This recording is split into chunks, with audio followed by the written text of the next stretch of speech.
қыздар. Бүгін торттың бетіне мастикамен дәл осылай оформление жасауды көрсетемін. Ол үшін бізге кондитерлік дүкеннен кез келген мастика және де осындай силиконовый бөпенің формасы керек.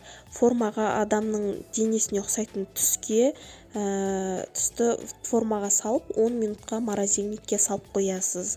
Және де ақ түстен енді бөпенің туылған күнін жазатын кітапша дайындаймыз. Ол үшін ақ түсті мастиканы үшке бірдей қылып бөліп аласыздар да дөңгелек форма жасап алып, ұнға батырып, әрқайсысын бірдей көлемде және де бірдей жұқалықта қылып жайып аласыздар. 3 мастиканы да осылай оқтаумен, ұнмен қамыр жайған сияқты қылып жайып аласыздар. Тек қолыңызда жасап отырған үстеліңізде барлығы таза болу керек.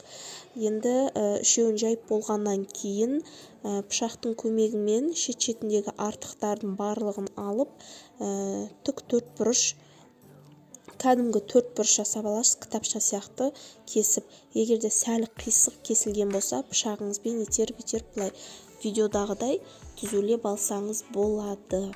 Жаңағы бірінші жасаған төртбұрышты мастикаңызды екінші мастиканың үстіне қойып, тура сол көлемде қылып, қалған 3 мастиканы да кесіп аласыз.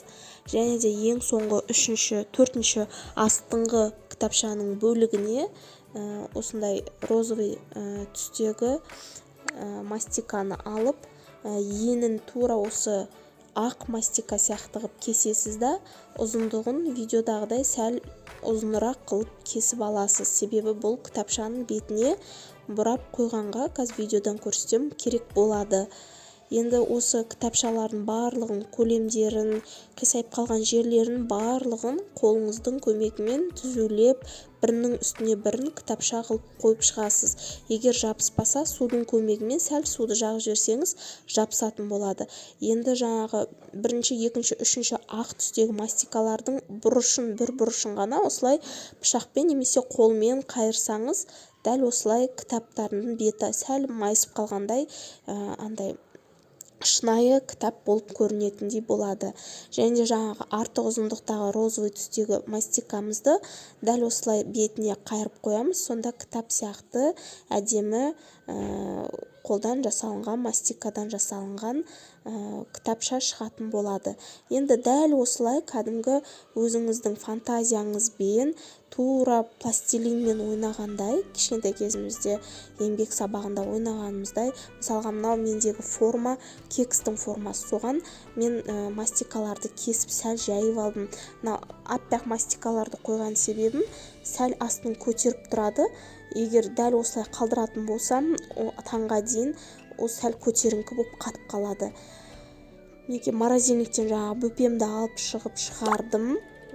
Формасын жақсы сақтаған. Мен арқарай көбелек жасап жатырмын, гир, сағат деген сияқты бөпен жататын жерін барлығын өзіңіздің фантазияңызбен жасай берсеңіз болады.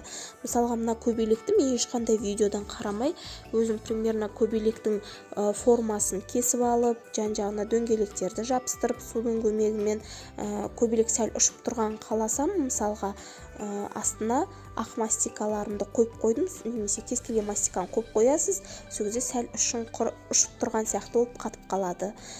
Неке қыздар, таңға дейін осылай кептіріп қойдым. Мынау 23:09 деген сияқты жазулардың барлығын өзі пищевой фломастер болады кондитерлік дүкендерде, сонда пищевой фломастермен жазсаңыз болады.